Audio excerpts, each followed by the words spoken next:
Hi, I'm Teresa Coenen with Stitchin Quilts, and this is our third month of our Parables Quilt Along.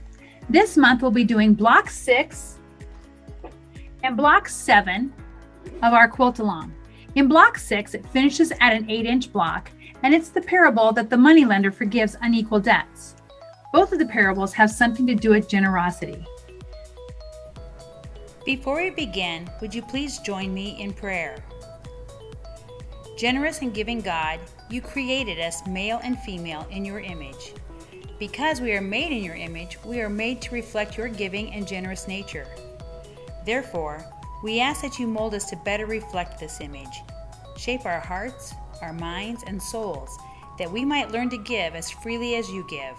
For you are a God who holds nothing back, but lays down even your own life for us. Amen.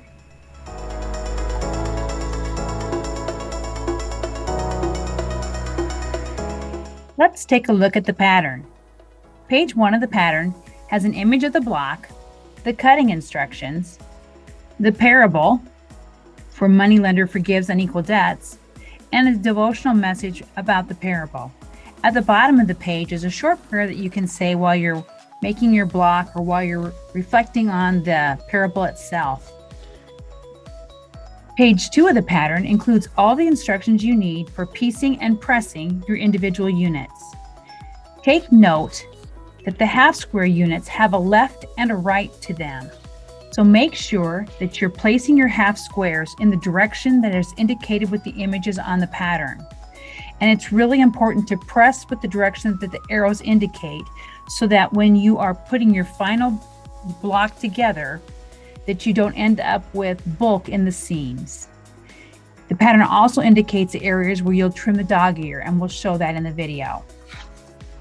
And the last page of the pattern includes an image of the block and what the block is originally known as. It's known as lend and borrow, and it tells why I chose that block to represent the moneylender forgives unequal debts. At the bottom of the page is a place for you to write your personal reflection. Reflect on the parable itself, or you can reflect on your quilting experience or your faith experience.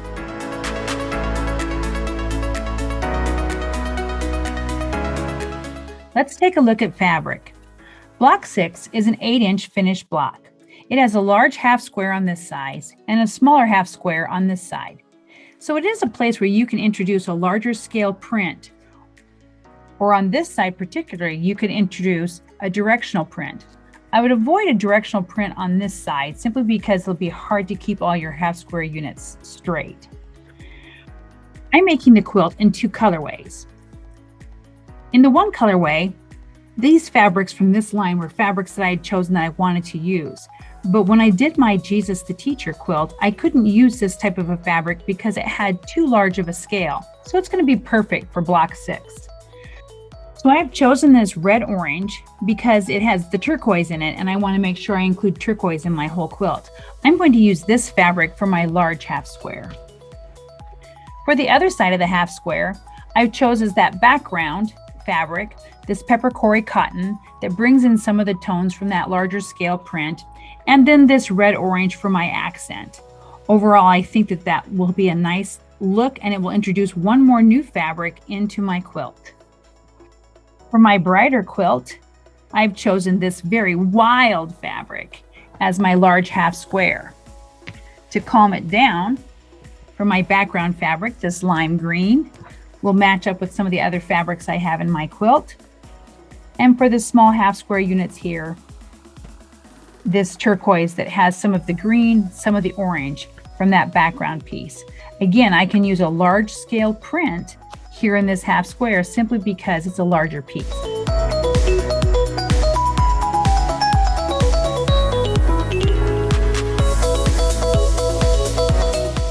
Before cutting, make sure that you press any folds or creases that are in the fabric.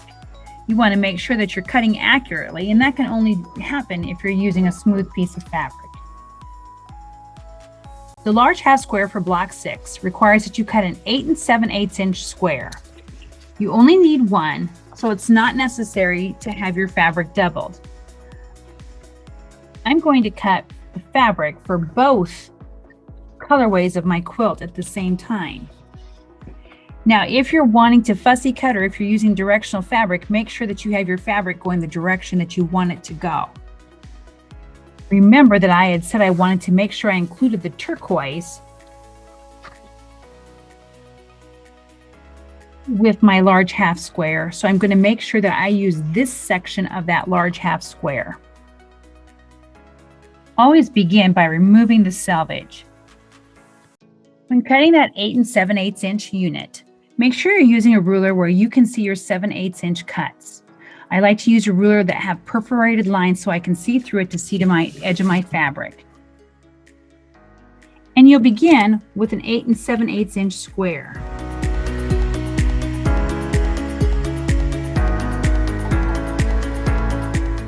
Now that I'm going to square the unit up to 8 7/8 inches, it's important that I check my measurement on two sides and then again across the top to make sure that I'm square on all sides before making this cut.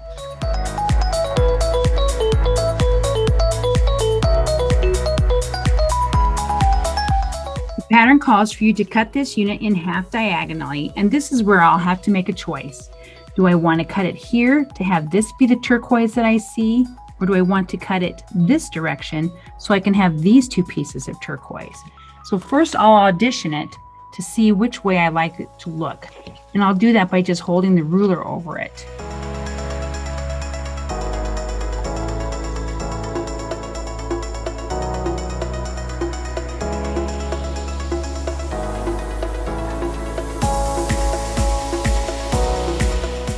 And actually, this is the side that I like the best, so that's the one I'm going to go ahead and cut and make sure I use it for the diagonal piece.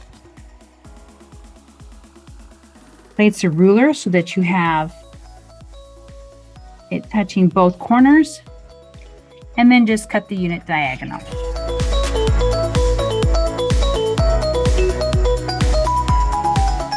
You can keep these remaining pieces for cuts that you'll make for other blocks in the future.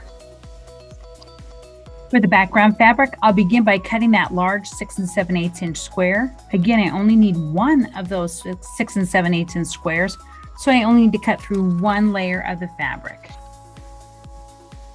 I'm going to layer both of the fabrics from both blocks together.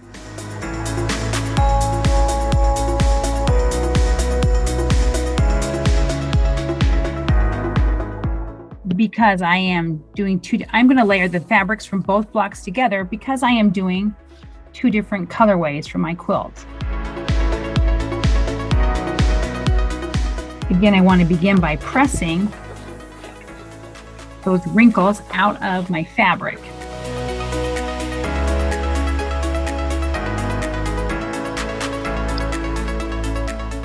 And before I begin cutting, I'll remove my selvage. Similar to the large half square, I'm going to use a ruler with the perforated edges for the 6 7/8 inch square that I need.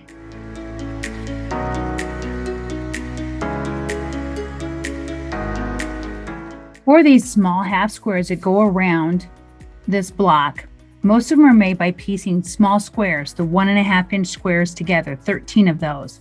But here on these two corners, you're going to need one 1 7/8 inch square that you're going to cut in half diagonally. I'm going to go ahead and use the remainder of my piece here, just so I can use it up. And I'm using my Marty Michelle ruler that has really sharp 1/8 inch marks that I can easily see.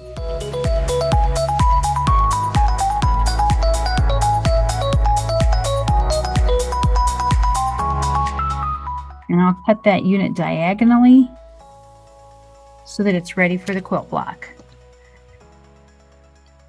Cut those remaining 1.5 inch squares.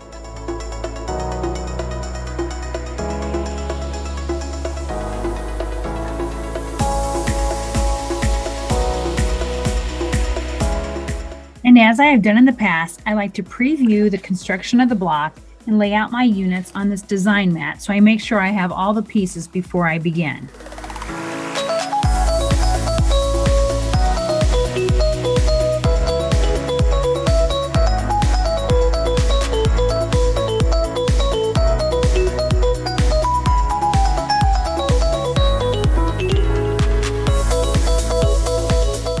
Everything appears to be in order, so I'm going to go ahead and ready to piece.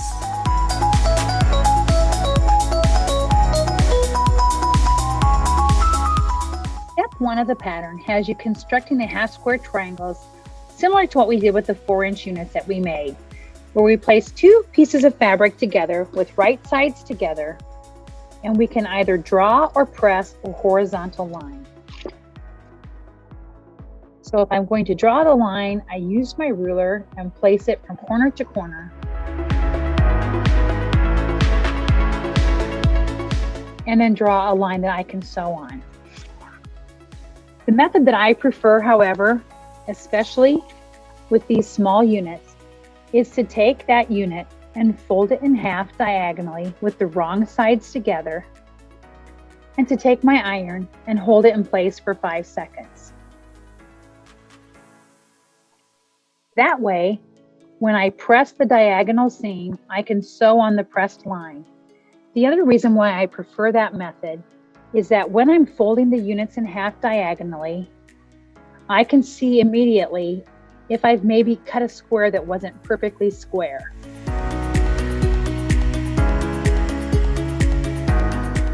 Go ahead and mark your half squares and then run them through your machine with right sides together, making all 13 units. Once I have chain pieced the units, I use my chain ripper, which is just a seam ripper set in a base, to pop the units apart.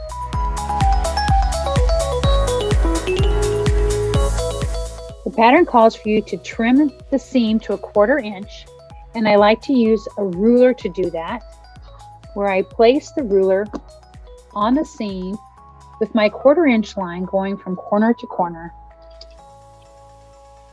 I trim and scrape to the side. The pattern calls for you to press towards the background fabric. For me, the background fabric on these units are green, so I'll be pressing towards the green. It just happens to be green on the pattern as well. My accent fabric is the turquoise. The accent fabric here is the orange. So to press it towards the background fabric, you lay it with the background fabric face up on your mat, set the iron in place, open it, and then hold the iron in place for 5 seconds.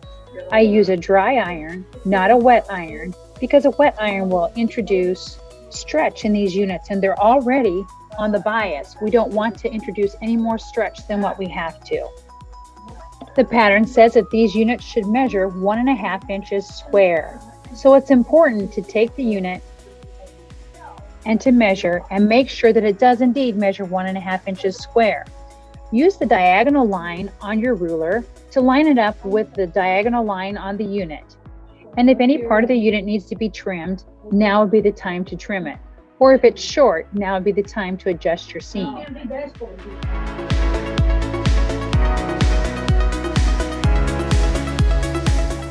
There is a right side and a left side to this block, so it's important to pay attention to the images as they are shown in order to get things correct when you're stitching it. I like to lay it out exactly like the image shows. And once I have my units laid out and I make sure that they look exactly like this, I'll add the 1 7/8 inch half square, and you can see that it lines up exactly like that. In order to stitch these together, I'll fold them over like a sandwich and stitch down this edge. Now, it's important to line up these units before you stitch them, and make sure that you have them lined up nice and square. If necessary, place a pin in the upper part of the unit where it comes through that seam to hold the seam in place. And if you feel it necessary, you can also do the same here. I oftentimes find that the beginning edge, when it's coming into that diagonal seam, is the more difficult seam to stitch. So take caution when you set your needle into that seam and make sure that you don't go over your pin. You can see I have my pin that is set. And as soon as my needle is in the upper part of that seam, I'll remove the pin to make sure that I don't sew through it.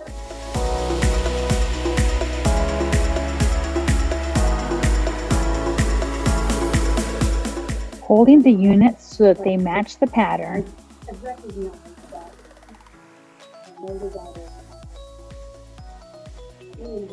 I will stitch the 2 units together, folding them together like a sandwich, just as I had done before. And again, I will place a pin into that seam.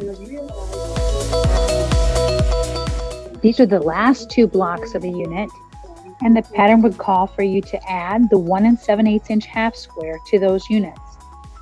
We will match the right angle here with the right angle, and the overlap is this point. So again, I will fold it like a sandwich, and you can see the overlap here. Just turn it to the side and run it through the machine. Once you have completed your unit, turn it over and compare it to the diagram to make sure that your accent pieces are going the direction that they're supposed to.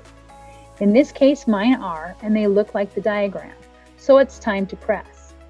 This is a difficult unit to press because it's really easy for it, with all the stretch in it, to press a curve into it. So it's very important that as you press, that you're forcing it to stay in a nice straight line. The pattern calls for you to press towards this outer triangle. So I'll do that by applying some pressure with my left hand and just setting the iron in place, holding it for 5 seconds.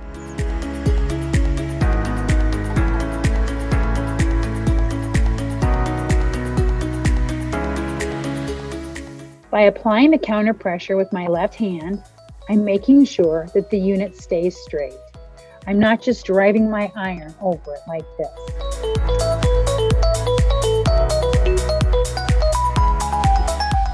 You can see I have a little bit of curve here, and I'll fix that when I turn it over and press it again.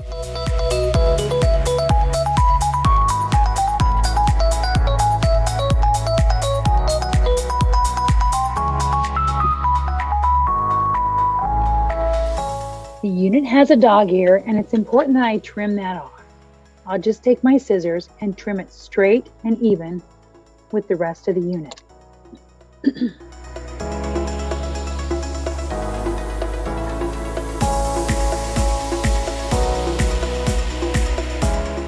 This is the unit that goes along the left side of the small half square. We're going to turn it over like a pancake, and we're going to begin by pinning that top edge.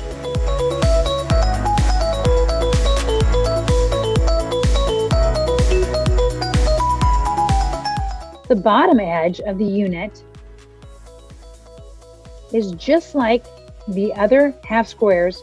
You can see that the large half square here overlaps the bottom edge of the unit, so that that 1/4 inch seam will come right into that space. I'll pin that seam as well. And now it's important that I go ahead and I place a pin on the rest of these seams. If I do not place a pin on these seams, the machine will want to push that and make it so that it doesn't sew evenly. So I'll place a pin in each one of the seams, making sure that I remove it as the needle goes down into the uphill side of each seam allowance. Now, as you put this through your machine, you can put it through your machine so it leads with that point and the 1/4 inch there, but then the presser foot is going to push on each one of these seams. Or you can put it through your machine this direction, and it's going to be easier to go through your machine. The bad part about putting it through with the half square on top is that you have no way of knowing if you're coming close to those seams. If you're going it with this side on top, you can kind of guess based on the diagonal line of the seams coming into it. I like to go with the path of least resistance, which is to turn it over this direction.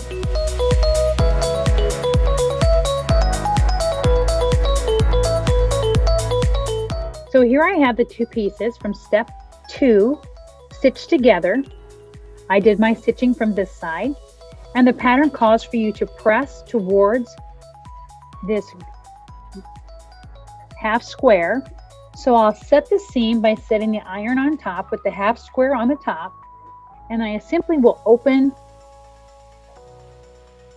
and press, holding for 5 seconds. And if we pinned that properly and sewed it properly, you'll see that the half square, the small half square, lines up with the larger half square. We have a dog ear to trim, and I'll trim that now.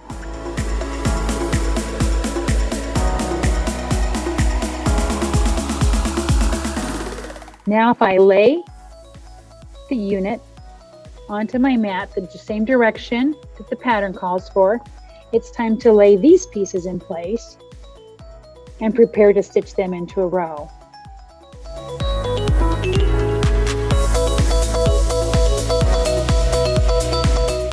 And put the half square units in place together, making sure I have all the units that I need and that they are faced the correct direction.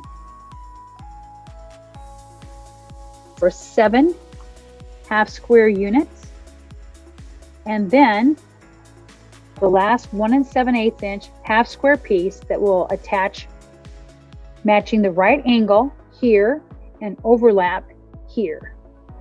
I'll go ahead and fold these over like a sandwich.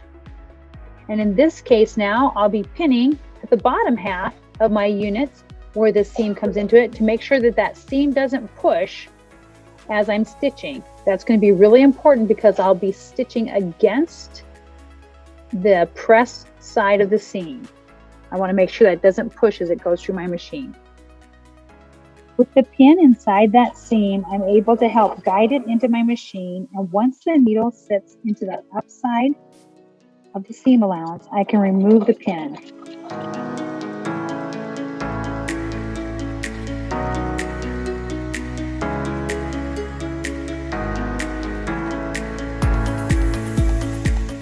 It is possible to stitch these without pinning, but you really have to work hard to hold that pressed seam allowance in place.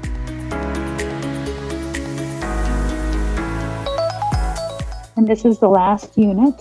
So this is where I line the right angle of the half square, and I make sure that I see that the point of the half square overlaps the bottom edge, roughly 3/8 of an inch.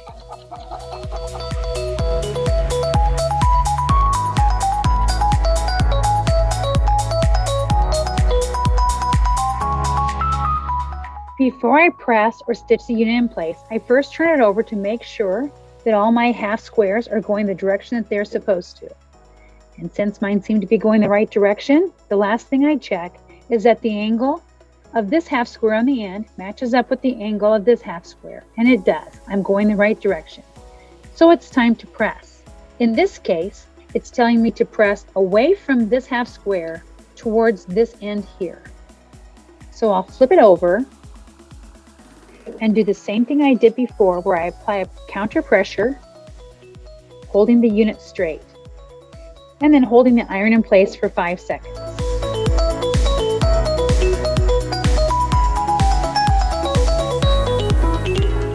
Again, it's my job to make sure I keep this unit straight and that I don't press a curve into this row.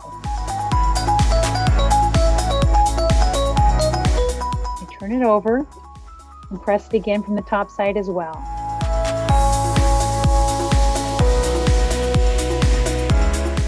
I have one dog ear to trim. Now I'll trim that before I go ahead and pin it in place.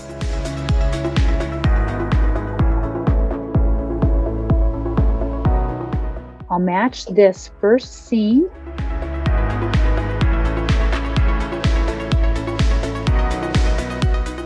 Pinning in place, and then I'll overlap this bottom edge Again, making sure that my seam's going to come through at roughly 1/4 of an inch.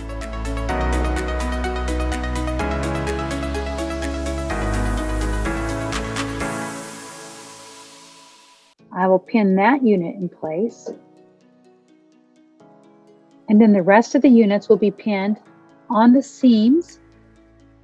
And then the rest of the units will be pinned on the seam allowances, just as we did before.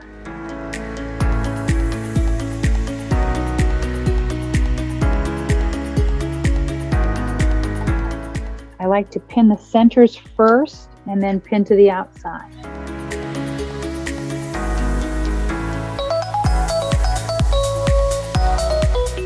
Those are pinned in place, and now it's time to stitch.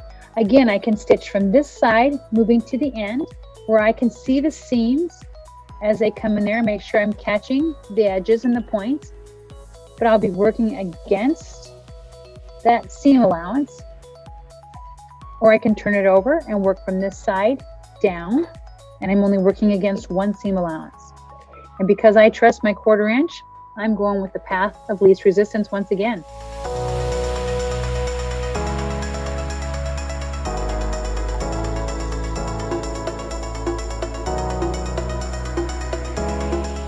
Step 6 calls for you to take the large half square and lay it on the unit from step 5. I like to flip it over so I can see the top of the unit. I pin the outside edges first and then pin the center.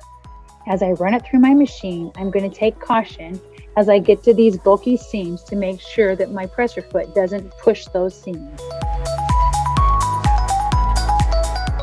In step 6, once it is stitched together, the pattern calls for you to press towards the large half square.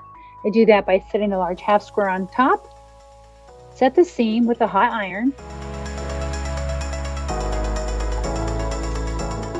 open and press, holding the seam in place for 5 seconds.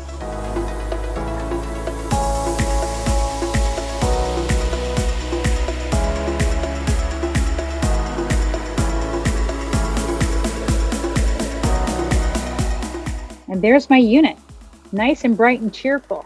Got a couple of dog ears here on the corners I want to go ahead and take care of. I'll just trim them off with my scissors. And then to finish the block, I always like to edge stitch around the edge to make sure I hold those seams nice and straight. That's going to be particularly important when I'm working with so many small half square units around that edge. So I'll edge stitch about 1/8 or 1/16 of an inch all the way around.